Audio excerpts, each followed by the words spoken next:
All right, boys and girls. I do believe it's about that time. Actually, it's a little past time, but blame the preacher for that. Man, that time just got away today. Hey, how you doing? Good. Well, it is good to see everybody here today. I hope everybody's had a good weekend. I hope you're having a good day. And we, of course, are in the book of Psalms. So, if you've got your Old Testament and you want to follow along, that's where you need to turn. To the book of Psalms. Last week we, of course, took a look at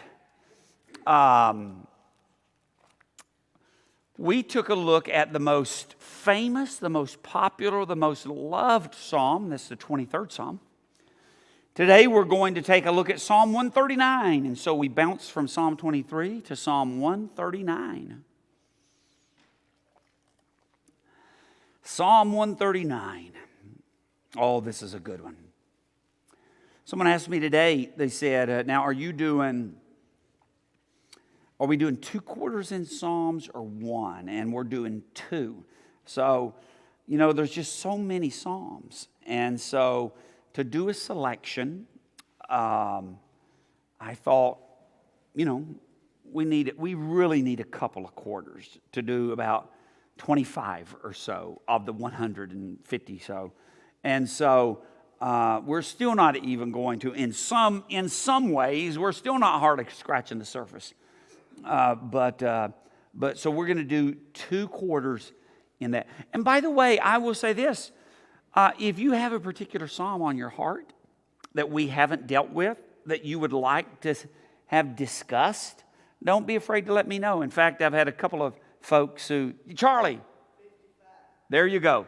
Psalm 55. Let me write that down. Because by the end of class, I will have absolutely no recollection of what you just said. So, Psalm 55. And I gladly take requests. We've done a couple that were requests. And so, I will, as I said, gladly do that. All right, well, let's take a look at Psalm 139. When I study the Bible, I always like to ask 2 questions. And I always like to encourage other people to ask 2 questions. Any text they're studying. And those 2 questions are, what does this text teach about God? And the second question is, what does this text teach about humanity? What does it teach about God, and what does it teach about humanity? And if we were to ask those 2 questions of Psalm 139, the answer is a lot. A lot. It teaches us a lot about God, and it teaches us a lot about humanity. The Psalms being songs by their very nature, Psalm 139 sings the truth of Hebrews chapter 4 and verse 13 so beautifully. For Hebrews chapter 4 verse 13, if you've got your New Testaments, take a look at it. Hebrews chapter 4 verse 13. Here's what it says, and there is no creature hidden from his sight, but all things are open and laid bare to the eyes of him with whom we have to do. No creature is hidden from his sight. All things are open. That truth is expressed so beautifully here in Psalm 139. Now, as we look at Psalm 139, it divides into 4 stanzas. There are 24 verses, and they naturally divide into, in our English translations, English versions, into 4 6-verse stanzas. And so let's take a look at these stanzas. Again, we learned so much about God from this psalm, and that's really important because wrong ideas about God inevitably lead to wrong ideas about ourselves. And wrong thinking can tragically lead to wrong decisions. And wrong decisions then lead to the wrong path. And the wrong path can lead us to the wrong eternal destiny. And so we got to get our understanding right about God.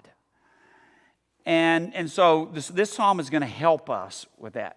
Also, the psalm has a lot to say about the importance and the sanctity of every human life. This psalm is very special in that respect.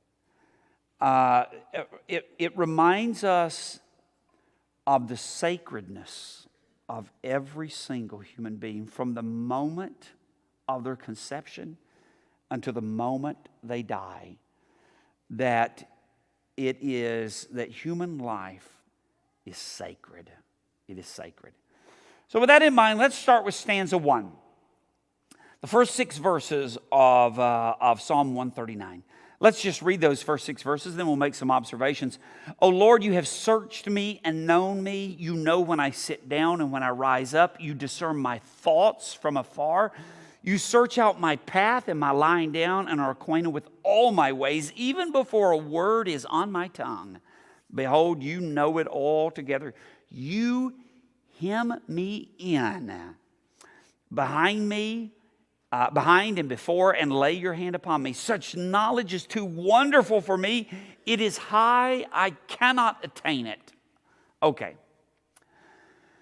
Well, the Bible teaches, as we look at this first stanza, the Bible teaches that the one true God is an omni-God. Now, what do I mean when I say the one true God is an omni-God? Okay. Everywhere at all times. What words is it when we say omni that teach those truths? He's everywhere at all time. What word is that we use? Omnipresent. We say God's nature. He is omnipresent by nature. That is, He is everywhere. He fills all space at all time. And what are the other omnis when we talk about the attributes of God? What? Omniscient, which means what? He's all-knowing. He knows everything. And then what's the other omni? Omnipotent. He can do anything. He is all-powerful. And so as we think about that, stanza 1 begins with the theme of God's omniscience. That God knows everything. Simply put, God knows everything there is to know. God knows everything about you. David knows that the covenant God has an intimate and personal knowledge of him. God's knowledge is penetrating. God's knowledge is absolutely precise. The heart and the soul is absolutely bare before God's X-ray vision. And that knowledge has always existed. He has always known about me. He has always known about you. Take a look at it. Oh Lord, you have searched me and known me. That idea of known, that you've known me. Again, it's a reminder that it's something that has always been. You have known me. You have searched me and you have known me. Everything about me you have known. And then look at verse 2. You know me when I sit down and when I rise up. In other words, He knows my conduct. He knows when I sit. He knows when I stand. Distance is absolutely no hindrance or problem for God's knowledge. We cannot get so far away from God that He doesn't know. He doesn't know my conduct. That He's not aware of my behavior. You know when I sit down. You know when I rise up. You discern my thoughts from afar. I like this, the whole idea here, you discern my thoughts, even my thoughts, not just my conduct and actions, just my thoughts you're even aware of. And then in verse, look at verse 3. You search out my path and my lying down. My path it implies when I'm traveling. Wherever I travel, you're aware of it. Lying down is, the idea of resting. So whether daytime or nighttime, all we do, everything that we do is under the watchful eye of God. He is all-knowing. Goes into verse 4, not only does he know our conduct and behavior, our actions, but verse 4, he even knows our conversations. Look at verse 4. Even before a word is on my tongue, behold, O Lord, you know it altogether. Even before we say a single word, God is never surprised by what we say. I might say something that would surprise you. I might say something that surprises myself. Have you ever said something in a moment and you go, I can't believe I said that? I can't believe that I said that. That's not who I am. That was in a moment of frustration, a moment of anger. I can't believe I said that. So sometimes we can't. We're shocked by what we say sometimes ourselves. We shock others by what we say. God's never shocked. God is absolutely never surprised. God saw it coming, and He knew exactly what we would say long before we said it. God is never surprised by what we say. He knows our conversations. Verse 5 and 6, He knows my life. Look at verse 5. You hem me in. What are some other translations there? Mine here says, the English Standard Version, you hem me in. Is there something else? You enclose me. What? Anything else? You what? You've hedged me. Anything else? What? Squeeze me in from behind. All of these. All of them express the same thing. Those are all great. And the whole idea here is that we can't escape God's knowledge of us. He encircles us. He squeezes us. There's nowhere we can go to escape God's knowledge of us. We're hemmed in. He knows everything about us. And the fact of God's omniscience just overwhelms David. It overwhelms him. And you'll see that in verse 6. Such knowledge is too wonderful for me. It's more than he can handle. It amazes him. It scares him. It's just beyond what he can even conceive. It's not human. And therefore, it's not attainable. Look what it says there. Such knowledge is too wonderful for me. It is high. I cannot attain it. I don't know about you, but when Dennis was leading us today in the Lord's Supper, and he told us about what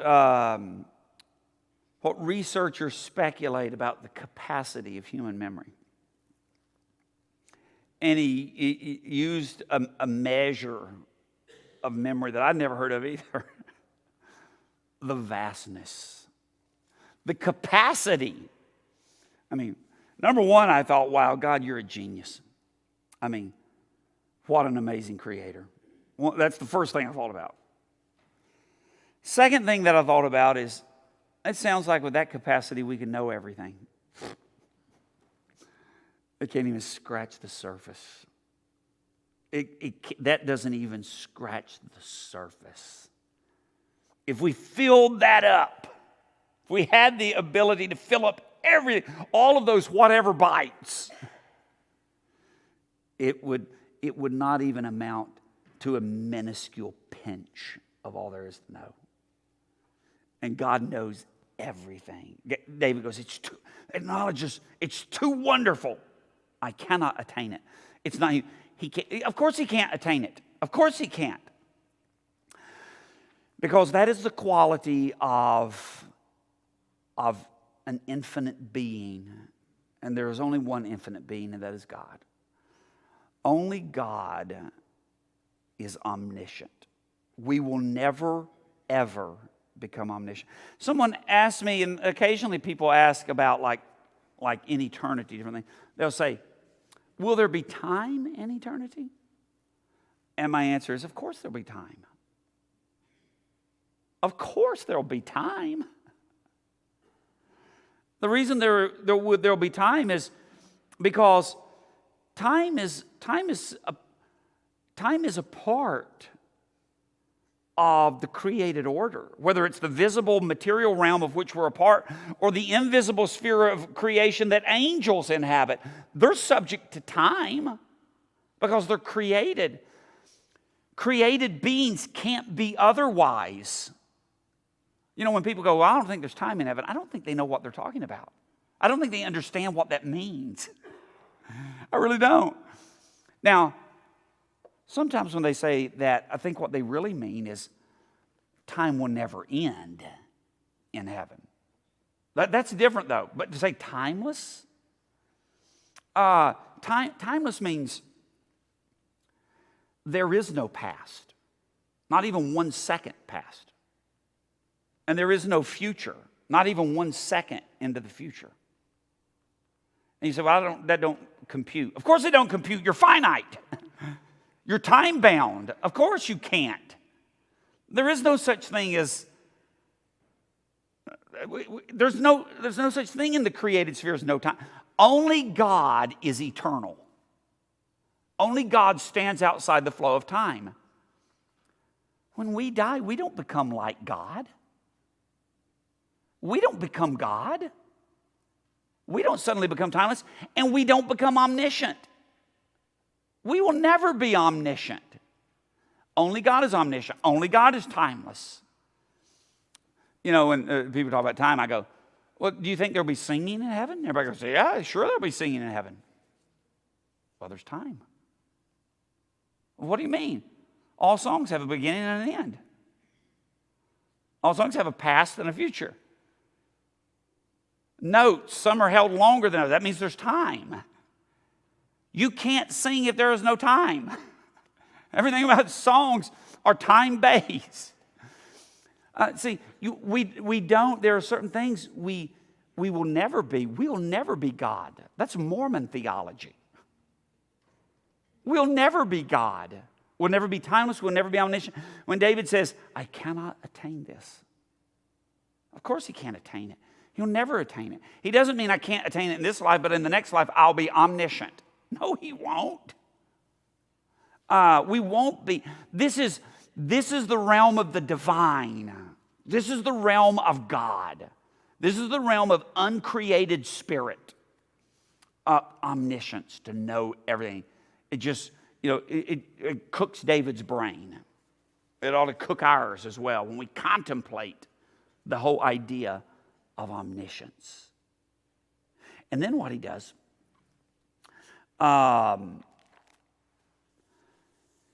he talks about everywhere. Not only does God know everything, but God is everywhere.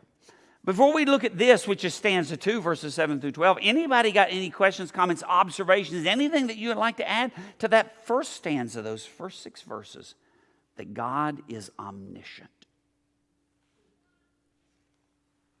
Anybody at all? You think about Jonah? What makes you think about Jonah?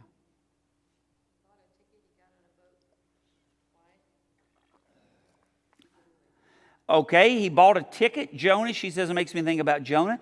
He got on a boat. He bought a ticket. He tried to flee from the presence of God. I actually think that's the perfect segue into stanza 2. Yes, that God is everywhere. That God is everywhere. It leads to our second omni aspect, omnipresent. Now, of course, these overlap. God knew everything that Jonah was doing. God knew before Jonah even hatched the plan. God knew the plan. And so, yes, you're right. But the omnipresence of God, I think, is even magnified even more in Jonah. It's great. Look at omnipresent. Take a look at it. Where shall I go? It begins here with two rhetorical questions in verse 7 that anticipate a clear answer. Where shall I go from your spirit? The answer assumed is nowhere. I can't go anywhere and get away from your spirit. The second part is, or where shall I flee from your presence? The answer that is assumed is nowhere. You can't. You can't get away from the present. God is up. God is down. God is everywhere in between, verse 8. Look, if I ascend to heaven, you're there. If I make my bed in Sheol, that is the realm of the dead, you're there. Hey, has it ever occurred to you that God never goes anywhere? Have you ever thought about that? God never goes anywhere. You know why? He's already there. He's already there. God never goes anywhere because He's already there.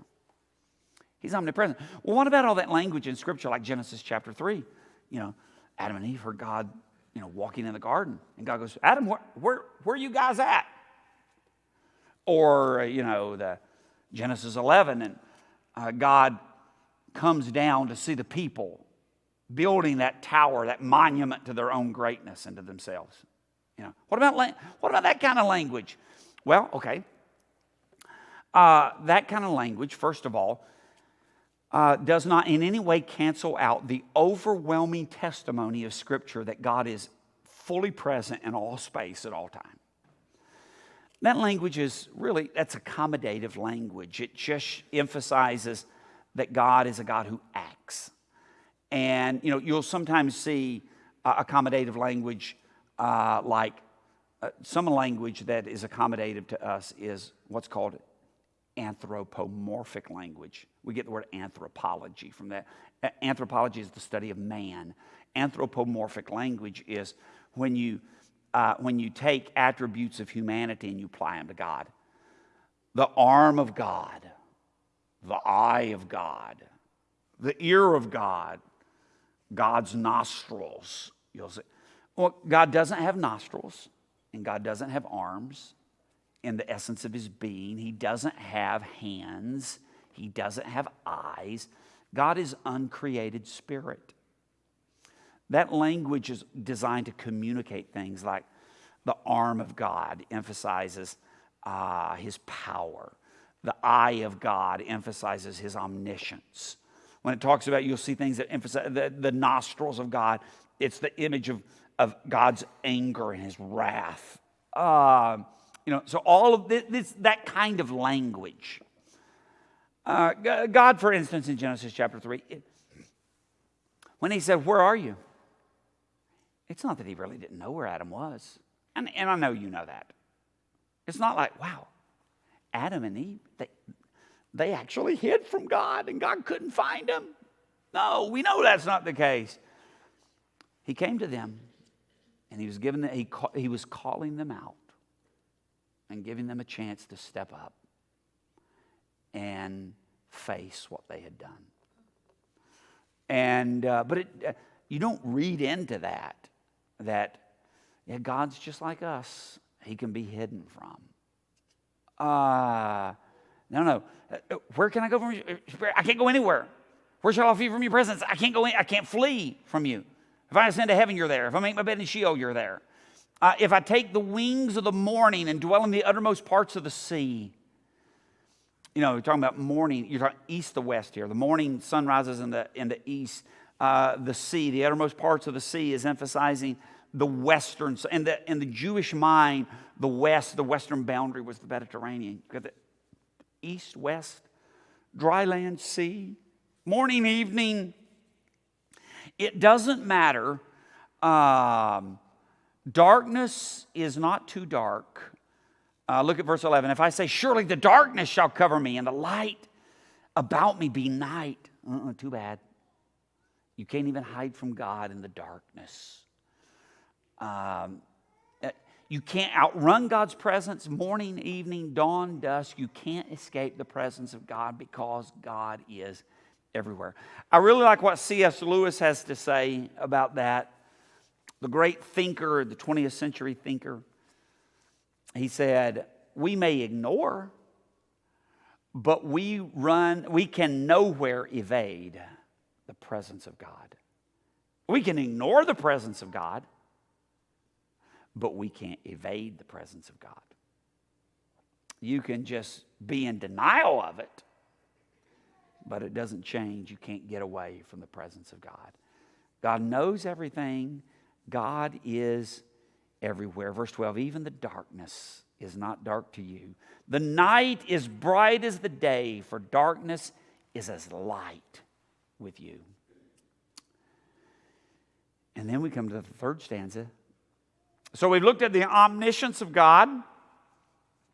We have, the psalmist has contemplated the omnipresence of God. And now we come to those two concepts, omnipresence and omniscience, are wedded together here in this third stanza, verses 13 through 18, with the omnipotence of God in one of the most intimate and personal ways, and that is our development in the wombs of our mothers. Take a look at this. I wish we had time to go to Jeremiah chapter 1 and verse 4 and 5. We'll see some of these similar ideas, but look at this. Verse 13, let's just read. For you formed my inward parts. You knitted me together in my mother's womb. I praise you, for I am fearfully and wonderfully made. Wonderful are your works. My soul knows it very well. My frame was not hidden from you when I was being made in secret, intricately woven in the depths of the earth. Your eyes saw my unformed substance. In your book were written, every one of them, the days that were formed for me, when as yet there was none of them. How precious to me are your thoughts, O God. How vast is the sum of them. If I would count them, they are more than the sand. I awake and I am still with you. All we are, verses 13 to 15, all we are, God made. That's the emphasis here. God made us. James Merritt, in a work called The Mystery of Creation, he helps put in perspective how intricate and detailed God's creation of us is. I like this. He says this: a single thread of DNA from one human cell contains information equivalent to a library of 1,000 volumes or 600,000 printed pages with 500 words on every page. At conception, one embryo has the equivalent of 50 times the amount of information contained in the entire Encyclopedia Britannica. God is a genius. God is all powerful. He made, before, what's so amazing is before mom even knew, God is busy shaping and forming babies in their wombs. Before mom even knows it, God's at work. David rightly marvels at this, over the mysterious process of a baby developing in the womb. He can only break out in praise. Look at verse 14. I praise you, for I am fearfully and wonderfully made. Listen, he has no doubts about the value of the tiny creation in the mom's womb. That life is put there by God, and it is knitted together by God. David has no doubt about that. God's omniscience, of course, makes another appearance here in verse 15. My frame was not hidden for you and from you when I was being made in secret. Again, God sees and knows everything. He saw David growing and developing inside his mom. He speaks of intricately woven in the depths of the earth there in verse 15. But when he says that, that's a figure of speech. He's talking about his mother's womb. The depths of the earth points to the darkness and the hiddenness and the secrecy of the womb. You know, it's amazing how we can peer inside the womb these days, isn't it? It's amazing. What a gift. You know, 4D sonograms. It's amazing. But even with 4D sonograms, there is so much that we have that's going on in the mom's womb that we cannot see and that we cannot know. It is absolutely amazing. The omnipotence of God. This is why abortion is one of the greatest evils of mankind. One of the greatest evils of mankind. I cannot say that, emphasize that enough. It is one of the most detestable evils of human existence. And it is shocking to see so many people determined more than anything in this world to be able to have the legal right to slaughter the child within them. It is the cheapness of life. The cheapness of life. And it's disguised in euphemistic terms. Women's reproductive health. It's nauseating. It's nauseating. All this speaks to the sacredness of life. Every baby is put there by God. God knows them. He is forming them. He is forming them. Brenda, yes, ma'am.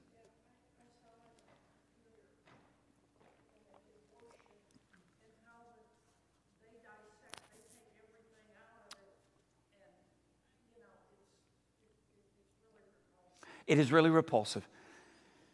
Oh, repulsive is not even a strong enough word. It is repulsive. And the fact that so many people now even demand it up to the moment of birth. The moment of birth.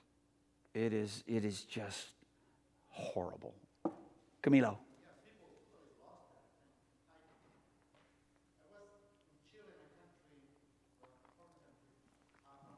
Yep.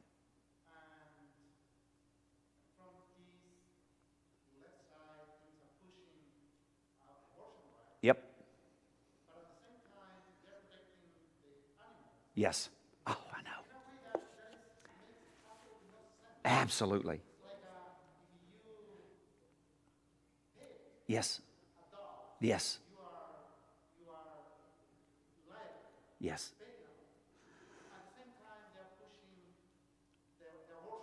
Yes. Camilo, you are so right. You know, he just got back last week from his home country of Chile, as he said. And he's talking about what's happening politically there.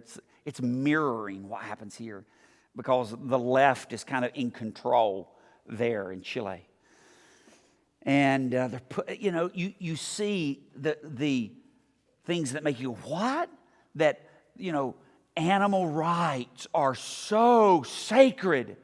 And yet at the same time, just with vigor and passion, demanding the right to kill an unborn child. And you go, what? Listen, when you abandon a Christian worldview, when you abandon it, then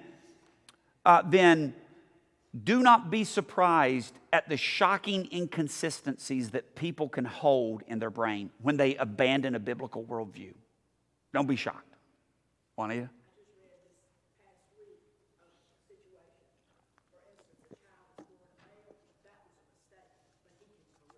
Yeah, that's right.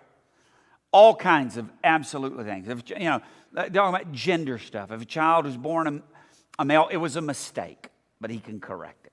It's just the rebellion against nature and nature's God. And you see it, it's just so infuriating. It's so detestable. Well, after he talks about this, and by the way, real quickly, last thing I'll say is how precious, look at verse 16, in your book were written every one of them, the days that were formed for me when as yet there was none of them. Some have used that to say God plans everything. God determines everything, every word, every thought, everything that a person does was programmed into them by God. That's not the idea here. The idea is not that God determined all the details, but rather he knows all the details of our lives. Harry? If God has made me from the womb, why did he not make me perfect in my own eyes? Yeah. You know, in one respect, he did. In another respect, obviously, he didn't. Which way are you kind of thinking? I am thinking God has not finished making me. Okay. You're thinking about continual development. When I say in some ways it is perfect, in the sense that you can speak of perfection in the sense of God's purpose has been perfectly fulfilled in the development of children, in the gift of a child. As we watch the birth process, it is the fulfillment of God's purpose that he declared was very good. Everything was very good, including that. So in that sense, it is the fulfillment of God's perfection. But of course, we're born into a fallen world. I like Hebrews 3:4. What does Hebrews 3:4 say? Every house has a builder. That's exactly right. Every house has a builder. And but we're born into a fallen world, and as a result, you know, God by his perfect design, and it is a perfect design. God by his perfect design is we have to develop, and that's why God calls part of the biblical worldview is God called people to get married and have children, and moms and dads to raise children. That's God's perfect idea. And to raise them in the nurture and the instruction of the Lord. But we live in a fallen world. And so all of the battles against fallenness and brokenness. Okay, well, listen, we got to stop there. It's time to go. We didn't finish this. We didn't get to stanza 4. I really want to do that because what happens is it takes a new and unexpected direction here. And so next week, let's finish up this Psalm 139, and then we will start another. Thank you so much for being here, your time, your attention, your questions, your comments, your observations. Lord willing, I'll see you at 5 o'clock tonight. Have a great rest of the day.